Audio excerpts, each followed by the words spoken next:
Vanessa, we get a fun and really unexpected musical moment from you in this movie. What was your reaction when you read that in the script? And did you get to say on what song that you were going to be performing? Like, did you help come up with that? The entire time reading the script from the jump, I was just cracking up. I think it was so hilarious. And this musical number was definitely one of those moments. Me, Nick, and James, our directors, talked it through and found this sweet spot of it being, you know, good and ambitious, but very cringe.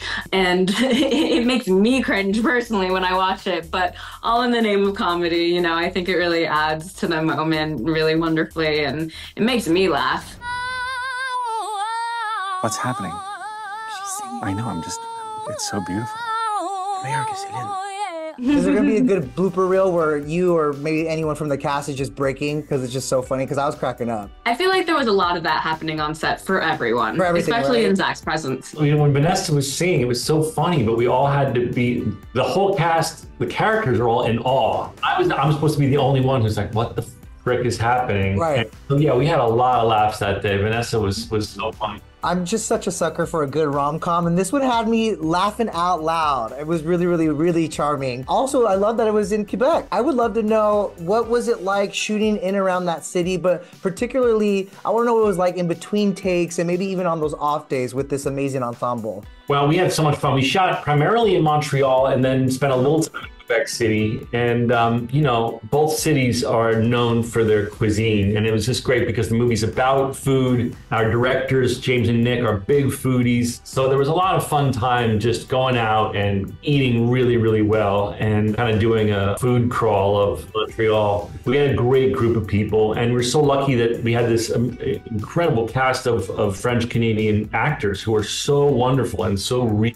So we all became a big family and had a lot of laughs. I want to talk to you about Sophie. She's the one. Check out this bling. What? Marrying Sophie to get Canadian citizenship, it's brilliant. No, Dad. I've been asked to interview for the executive chef position at the Chateau Frontenac in Quebec City. Quebec City, Canada.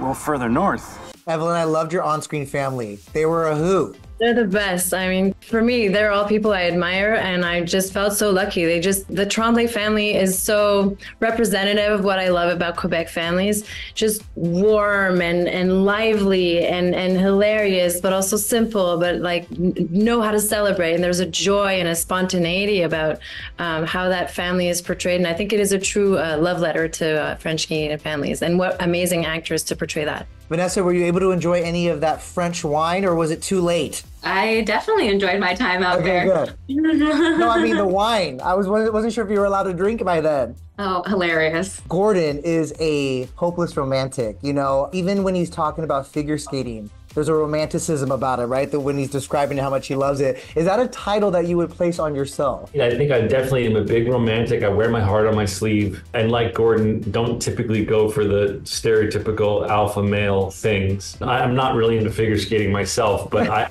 in that situation where everyone's talking about a sport or something, like in this case it's hockey, and I'm like, I'm sorry, I have nothing to contribute. I love the mascot, he was cool. Vanessa, Evelyne, you both play chefs in this, so I'll ask you, how would you two rate your cooking skills? Is there like a dish that you have that just never fails? Cooking honestly stresses me out. I'm a big order in person.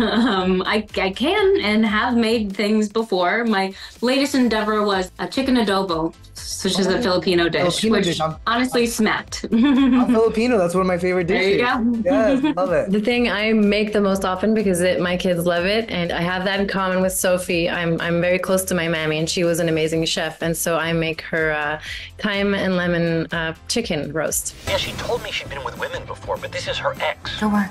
She lied to you. She didn't lie. She was protecting my feelings. Pop the question before she switches teams again. If you guys were fighting for the same person in real life as you were in the movie, what would be your move to seal the deal? I wouldn't Definitely even. not my cooking skills. Not the cooking skills, okay. On the race, I just want to watch. No, I don't know.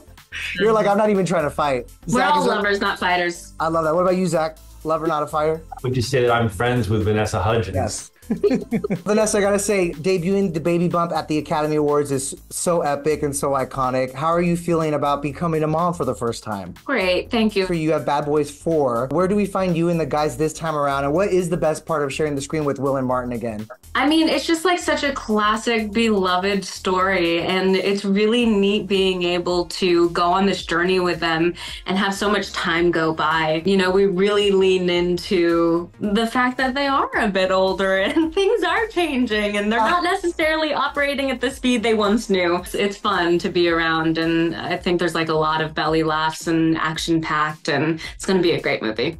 I love it. Now back to this movie, it really got us thinking. Have you ever moved cities for love? I did do that actually when I moved to LA. I mean, in the back of my mind, I knew as an actor, I needed to move to LA at a certain point, but I rationalized in my head that it was for this particular girlfriend.